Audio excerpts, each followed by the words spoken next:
Good evening, everyone. You're listening to the award-winning podcast To Hull and Back, proudly sponsored by Old Zoological Bar and Kingfisher Quality Fish and Chips from Hull. I'm your host, Nathaniel, and tonight I'm joined by Stuart of the All Things Sky Blue podcast. So, Stuart, how are you doing this evening? Yeah, not too bad, thank you, and thank you for having me on. It's a pleasure. I always enjoy doing these and getting a bit of insight into the opposition teams. Yeah. Should be another very exciting game Friday night. Same sort of situation as the last time we had a Friday night game at home. If we win by 2 clear goals, then we're going to be top of the league. But we didn't get the 2-goal win that time, and we were just talking about before this episode started. Hull have had a very good start, Coventry less so, but that was the same sort of thing that happened last season. Coventry had a poor start because they couldn't play at home because of the rugby sort of damage on the pitch there. So this season so far, is it 6 points from 5 games? Just give us a general sort of the consensus on the start so far. Yeah, the consensus is, last season we didn't get a win until October. So we were rock bottom of the league, and things were looking a little bit drab for us. But this season, we're 6 points better off than we were that last season. Mm-hmm. So, we probably should have beat Leicester first game of the season. And then obviously we went out in the cup game as well, which was slightly disappointing. But we tend to not do very well in the Carabao Cup anyway. To be fair, our history isn't the greatest. And then, obviously, I don't think many people were expecting us to turn at the time. Anyway, they weren't expecting us to turn Middlesbrough over by 3-0. So that was a little bit of a statement. But if you're looking in hindsight, Middlesbrough haven't started particularly well anyway. They've lost a lot of firepower. So. Was it that actually good of a performance, or have we just hit Middlesbrough when they're poor at the moment?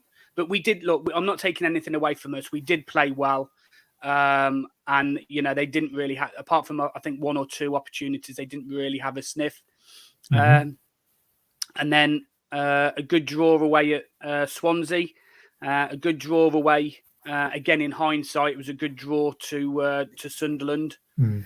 And it's on to sort of the next really. But look, we've started okay. We haven't necessarily we've let 14 go, and we've brought 11 in. So I think we are slightly down on numbers, but quality has definitely been much improved. And we're not quite gelling just yet, but we tend to play better when we've got a run of games.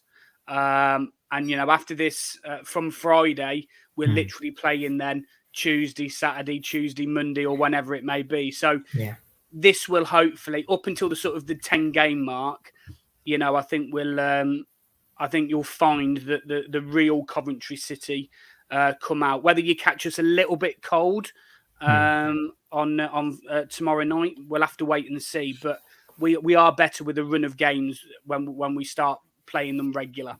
Well, you made a lot of interesting points there. Firstly, I think you're right about the League Cup, especially Championship, because in the first round, Championship club should be the best in the competition. And we actually lost to Doncaster, who are rock bottom of the EFL at the moment. So that was not a good result for us. And it's a shame because I think last year, talking about starts, I mean, hopefully it's not going to be the same this time, but we had a lot of injuries. That Coventry game was probably one of the last games where we had lots of strikers. Last season when we won 3-2 and Oscar scored a hat-trick. Yeah, I know he scored 4 goals against Coventry last year, but you don't have to worry about him because he's gone on loan, so you'll be okay there. And you're right about going to Sunderland, because then, of course, they completely demolished Southampton, which was very surprising. And I think perhaps it happens every year. I've seen, there's some cliches with the Championship. Apparently our next 4 games are really tough, but they're all tough. And every year that pundits say that it's the strongest Championship yet, and yet last week we beat Leicester away and Southampton lost 5-0. So I mean, you finished in the playoffs last year. I know you've lost Gyökeres, so do you, with all the transfers and stuff, do you think Coventry, what are the expectations this season? Well, a lot of people say that we should finish, 10th or higher, really, just because of the quality that we have brought in, and the quality that's still there and yet to come back. We've still got Jamie Allen to come back. We've still got O'Hare to come back as well, especially O'Hare. It's, for me personally, I think we're a top 8 club. And we should be. Look, if we finish in the top 8, we should be okay. But if you look at our trajectory over the seasons, we've finished higher every season for the past since Robbins has come back, basically. So if that's the case, and hopefully that trend continues, we finished 5th last season, so anywhere from 4th and higher, we should be looking at. But look, if we finish 6th, if we finish in the playoffs, then that's fine. The honest answer is, if we finish just outside, if we finish sort of, like I said, 7th or 8th, I wouldn't necessarily put that down as a disastrous season, just because of the amount of people that we've had to bring in, and the 2 players, as you've mentioned, in Vic and Hamer. We've lost. They're two big personalities and 2 big players for us. So it's a hard one to call, but I would say we're a top 8 side. If we can squeeze into that top 2, I'm not quite sure. I think, like you said, this is the strongest championship it's been in a long time. And there's been money spent as well. We're one of the people that have spent money. I think there was a graph around the other day. Yeah, I saw that. I think there was only like Southampton and Leicester maybe that had spent more money than Coventry, and that's unheard of. But our budgets, even though we've spent money, the wages probably aren't matching up to your Leicester and your bigger clubs and stuff. It will be the wages that are hard, and I think a lot of people that have come in, if we get up, I think they might be then for on a bit of a big payday up to a Premiership wage. Yeah. So you mentioned a little bit there about Mark Robbins. I mean, he was still the manager when I did one of these previews last year. And so it's been a whole other year. He's taken you up from League Two, and did you have an EFL trophy win as well? We get to the final. Yeah, when we were in League Two, we had the JPT trophy, Johnson's Paint, or Papa John's, or whatever it's called nowadays. So we won that. Obviously, we went up via the playoffs out of League Two, and then he took us. Like I said, every season since Robbins has come back in his second stint has just been better and better. And obviously, unfortunately, in the COVID hit season, it was. I think the honest answer is, I think we were going to win the league anyway. It was just annoying that it had to be done on the way it was. Play per points or points per view or whatever it points was. Per I can't game. remember. Yeah. That's the one, points per game. It's very controversial. How you can relegate clubs. Like getting promoted, that's reasonable. But when you're talking about the clubs being relegated with more points than other teams, ridiculous. It's not nice. It's not nice. But like I said, go on. We earned our relegation. We lost 8-0 to Wigan because the Championship restarted. We earned it. That's all right then. As long as you finished bottom. It, that's it. As long as you earned it.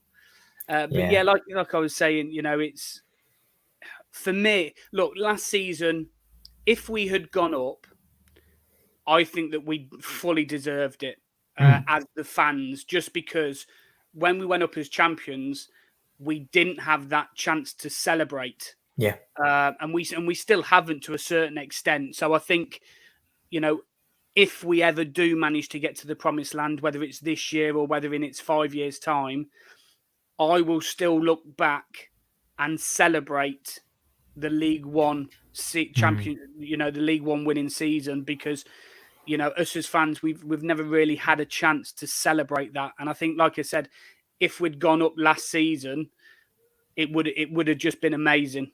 It does take a little bit of shine off the longer it goes on. I get that, but the league winning season was just phenomenal as well. Yeah, we had our League One title win in 2021, which we got to play the whole year, but that was all behind doors. And, we're a northern club, so we didn't really have the chance any time through the season to go, and it's a real shame. So we're sort of looking to do what Coventry did. But is it 7-8 years now? Mark Robbins is now, even though there's been a lot of positives, is now sort of his confidence in him as the Coventry manager higher than it's ever been? Oh God, yeah. No one.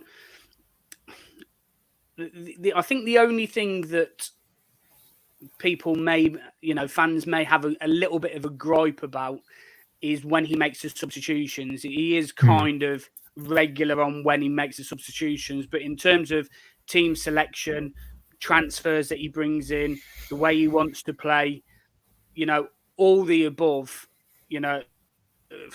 Robin, he can't. At the moment, he can't do anything wrong.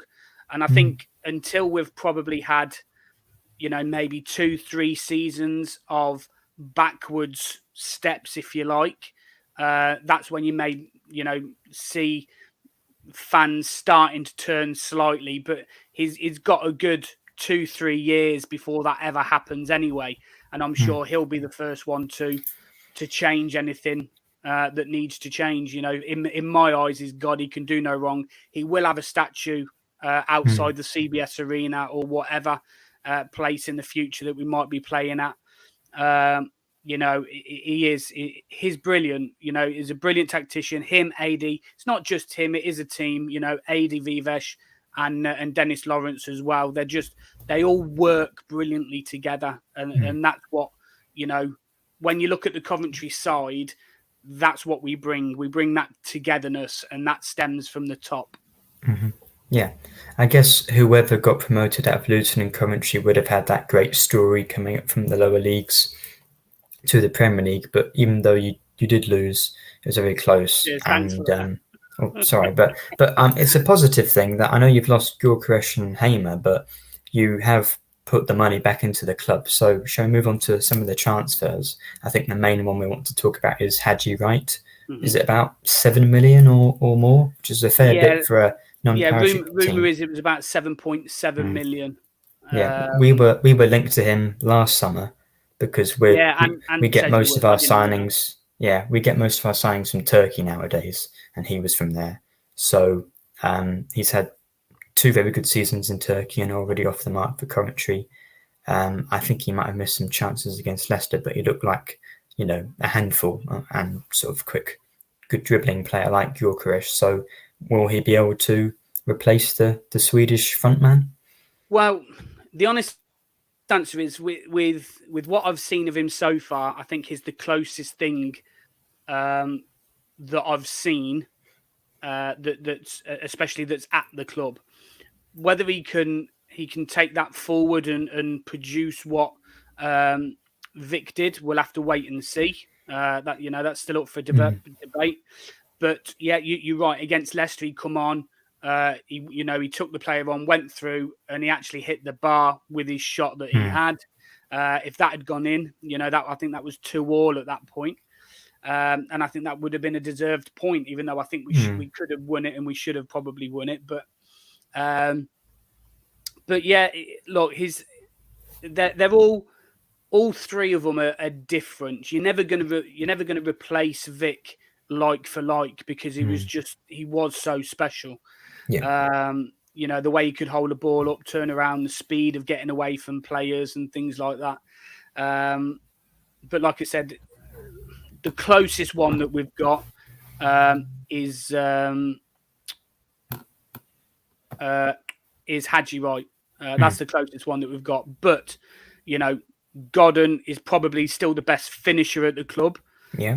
And at the moment, he's our top goal scorer. So you can't really argue. Sims has taken a little bit slower to come down. But yeah, I think I think he'll come good. He's proven in this league anyway, so I think it's just a matter of time. And hopefully he can do it against you guys tomorrow. Yeah. So how does it sort of feel? Because the sort of story before the playoff match was that these teams have been well run and sort of not spent a lot of money, but I know it has been more sustainable because of the major sales. But is it 4 million on Kitching, 3 million on, is it Van Ewijk? Van Ewijk? Yerik, yeah, Milan. I just call him Milan to be fair. Milan. Yeah. So how has that changed? What's the discussion, on the forums been about how much money you're spending? Because I remember we went from sort of maybe second or third smallest budget to a playoff budget with the amount of money we spent with the new owner, and it's very exciting. So has it been equally as exciting, or are you worried that if it doesn't work, then is the club in any financial danger at all? No, obviously since Good to Doug hear. King came in, he's cleared the club of debts. He's got money in from the sales, like you've just mentioned. We've sold record number season tickets. The kit sales went through the roof, even though we have had a little bit of complications with that. But they've been really, really good. The new superstores open, so everything's a plus, really, in terms of behind the scenes, and we couldn't be happier. The only with spending money comes expectations within itself anyway, doesn't it? And that's why I think a lot of people, are tipping us to be a top 10 side or at least a top 6 side, because if you're spending that sort of money, then, you've got to push the way forward. But, again, what they're doing is, even though they've spent a lot of money, if they do really, really well, and it's the Brentford model, isn't it? If they do really, really well and get a big money move, then you just reinvest in them and putting that money in. Milan, who you've just mentioned there, I've seen him a few times now, and the guy looks good. And with time, I can see him being an absolute megastar. He's just got everything about him. He can take a long throw. He can do a free kick that he scored against Watford. He's got all the attributes to be an absolute world beater. Is he a centre back? No, he's the right wing back. Oh, okay. He plays at right wing back, and he's just phenomenal. He's quick, But look, Kitchen, they're all young. All the players that have come in, they're all young, and they've all been given long contracts, and they've been given long contracts for a reason. 4 years, 5 years, and that's because if they do really, really well, they're going to have a really good sale value, which is what we kind of missed out on with Vic. Even though Vic went for a really good price, he only had a year on his contract. We were potentially maybe losing him for free next season if we'd kept him and not accepted that bid. But if we'd been a little bit smarter, and obviously Doug King wasn't there then anyway, but if we'd been a little bit smarter and signed him for another 3-year deal at the time, then his fee could have been easy 30 million, 35 million, potentially more. Yeah, because I think I remember talking about Gyökeres maybe going last year, but you probably got a much bigger fee for him.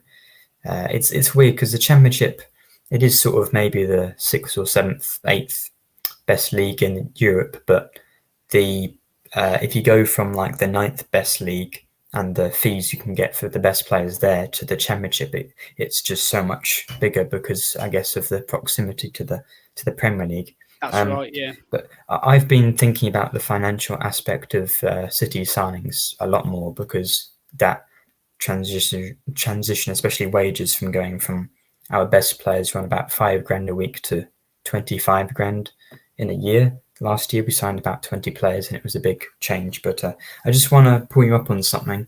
The How to Watch Football book, which I've been plugging a lot on this, even though I don't have shares in Tifo. Chapter 35 is that you don't make transfer fees back in shirt sales alone, because you get about 10%. So I know Ajin Ilicella, our owner, likes to talk about selling merchandise in Turkey, but I don't even think you get much money back from that. So I know the shirt sales you mentioned there. And and we're trying to set up. Sorry to go on a lot, but we're trying to set up a new merchandise shop in York. I don't know whether we're going to make any money from that at all because, you know, you're going to be getting 10% of, you know, the few people who support Hull and York. But yeah, it's just something to think about. But that's good to hear that Coventry is well run because we are now definitely. Yeah, you see so many clubs, and when Ajin, our owner, came in, lots of pundits were saying that he was going to burn the club, and we'd be like, I knew Bolton or Bury, and it's been the opposite. But if we don't get promoted in the next 2 or 3 years with the money, because we've spent 5 million on for the Gene, for example, from Aston Villa, it is a concern. So, are there any other? I think looking at the signings you've made, you've signed a lot of centre backs with, is it Bobby Thomas, Kitching, and Lewis Binks? So, what's the thought process there? Because surely you had a good defence last season to get into the playoffs. Yeah, we did, but most of them were on loans. So we had last season we had McNally on loan from Burnley. We had Panzo from Nottingham Forest. We had Doyle from Man City. So we had a few loan signings, to be fair. But this season, especially because we in the summer we only had Carl McFadzean that was our only centre back. And he's no spring chicken. Yeah, exactly. Binks has actually come in on loan. We don't own him. But Kitchens, Bobby Thomas, Latibodiere as well, that's a centre back as well from Swansea. They're all ours now. To be fair, there's only two. We've only got two loan players. Everybody else that we've signed has come in. Now, that's obviously, Robbins wanted Kitchen pretty much all summer from Barnsley. And my take on it is that he sees him as a future Fad's replacement. I think he sees his leadership quality from Barnsley. He was captain at Barnsley, and I just think he might make that transition to play that centre role that Fads plays. And then obviously you've got then a mixture of obviously Latibodiere, Binks, and Bobby Thomas. So yeah, it's looking brighter. But like I said, at the back especially, that's where we're kind of at the moment. We're gelling a lot more at the moment, and that's probably taking a little bit longer to get them to gel. But I think once they do, I think it will be fine. It's just taking that defensive structure that worked so well last season. But like you said, you know, it's a tougher league. Everybody's kind of spending more money. You know, you mentioned about the spending. I think this is probably. I don't know figures. I haven't worked it out, but I'm sure that this is probably the biggest season in spend in terms of the championship that's happened. Must be. You know, with the amount of money Leicester have spent alone, probably. That's what I mean. Leicester, Southampton, us, you guys. You know, so there's a lot more money that's been rolling around this season in the championship. So, like I said, I think that comes expectations for most. Generally, are you happy with the business then? Because I think us and Coventry probably spent the most you can expect from a non-parish payment team. So, are you generally happy? Yeah, yes, I am. Yeah, you know, look, especially when you had Vic for like 2 games of the season, not Vic, sorry, Gus, and then he went. You know, we were kind of hoping that he would sign a deal, but he didn't. So we have to move on. And I think it was just too late in the day. You know, like I said, we trust Robbins. And if that guy out there isn't there to replace him, I'm sure he's got somebody his eye on in January or even next summer. You know, so we've got players there that can play in that position. Whether they're as good as Gus, we'll have to wait and see. You know, because Gus is a hard player to replace. But certainly. But look, they've got a chance. You know, they've got to step up and they've got to take the opportunity. So, Wally Deft, that's a good name. Wants to ask about all the Coventry players back from international duty because you have the 2 Jamaican players he's asking about. So, what's the situation there? Yeah, they played with all reports. They've both played in both games. Palmer, the midfielder, played 90, and Latabaudiere is a centre back for us, but he plays central midfield for Jamaica. Yeah. He played, I think, 60, 65 minutes. I've heard, again, I've listened to a little bit of Mark Robbins' press conference today, and he said he's not sure whether they'll be involved. I think it depends on when they get back, how jet lagged they feel. So they might. My personal view is I don't think that they'll be fit and ready. They might be on the bench, but I don't think they'll start. And I think he'll wait and see because he won't want to risk anybody. Look, if we're, for instance, if we are sort of like maybe 2-0 up and it's coming for 70 minutes, he probably won't risk them if they are on the bench. But if we're down, 1-0, then he tighter game. If it's a tighter game, I can't really see it. Maybe Latty comes on. But again, it depends on who's playing well and and how the boys are doing. Really, yeah. That's it. That's if they're on the bench at all. Because, like I said, it depends on when they get back. Yeah, I think we've had Adama Traore and Micah Seri. They were playing, or they were watching a friendly of their nations playing each other. But I don't expect the jet lag from Africa to be as disruptive as from the Caribbean, perhaps. So I imagine they'll be involved.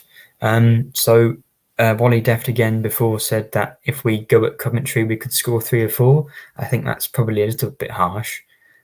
So I've personally predicted 2-1 to City because hopefully we can just be a bit better than the last Friday night game we had. So, tough start for you so far, but, good season last year, so clearly a good team. How do you see this game on Friday going? It's going to be a tough game for both, unless something drastic happens and you do score 2-3 past us, or we score 2-3 past you. If something drastic goes wrong and you see a Southampton Sunderland game happen, kind of thing, which I don't really see. I think both managers are good in their team setup with how they set up and how they want to play. Look, against Watford, defensively we weren't the best. We made some silly mistakes. A backward pass on the third that was short, and the striker nipped in. Look, we learn one thing about Coventry is we will learn from our mistakes and we learn what we're doing wrong. And look, if you look at a couple of seasons ago, we played Luton at their place and they beat us 5-0. Literally the next game after, we beat Fulham, who ended up going top. I think it was 3-1, 3-4. Stupid league, isn't it, really? Yeah, Stupid it's ridiculous. League. Anybody can beat anybody on their day. Like I said, the way I see it is if Coventry are on their day, there's not many teams that are going to be able to compete with them, really. But like I said, I'm not taking Hull lightly. If we come away with a point, I would be happy. If we come away with a win, I'll be ecstatic. Especially if you play the way that you've been playing, because Leicester are no mugs, and you've had some other good results as well. But look, it wouldn't surprise me if we nick it 1-0, 2-1 maybe. But like I said, I'll be happy with a 1-1 draw. Yeah. Well, I think if we were as open as we were against Bristol City, then Coventry could score a few, but then we got our first clean sheet against Leicester. So I'm hoping we carry that. And Rossini was talking about how, he actually mentioned how Coventry's performance against Leicester on the opening day helped him set up against Leicester. So thanks for a bit of insight from practicing against them before we played. But yeah, I think it could be quite a tight game. So you're Stuart Rendell of the All Things Sky Blue podcast. So where can Coventry and Hull fans find all your stuff? Yeah, you can find us on all the social media platforms, TikTok, Instagram, Facebook. We've got a YouTube channel as well, so please like and subscribe. And obviously, we do a Twitter space or an X space on a Sunday night at 9 o'clock. I've actually invited Ant on to our one on Sunday. Yeah, so just he's always remind him busy, if you so speak he'll to him. like that. I will do. And finally, just your official match prediction, because then we can add you to the scoreboard that we're doing this year with the predictions. Okay, so all right, I'm gonna go for a 2-1 to Coventry. Yeah. Okay. Cool. Well, you've got to be optimistic and positive. Yeah, definitely. Yeah. Definitely. Yeah. So I've gone the flip side, the other City winning 2-1. So we'll see how that goes, but hopefully it's an exciting game. Well, thanks very much for coming on, Stuart. Thanks to everyone for commenting and liking, and we'll be back very soon, hopefully to talk about another win and then look ahead to the massive Leeds game. So thanks again, and we'll be back very soon. Brilliant. Thank you.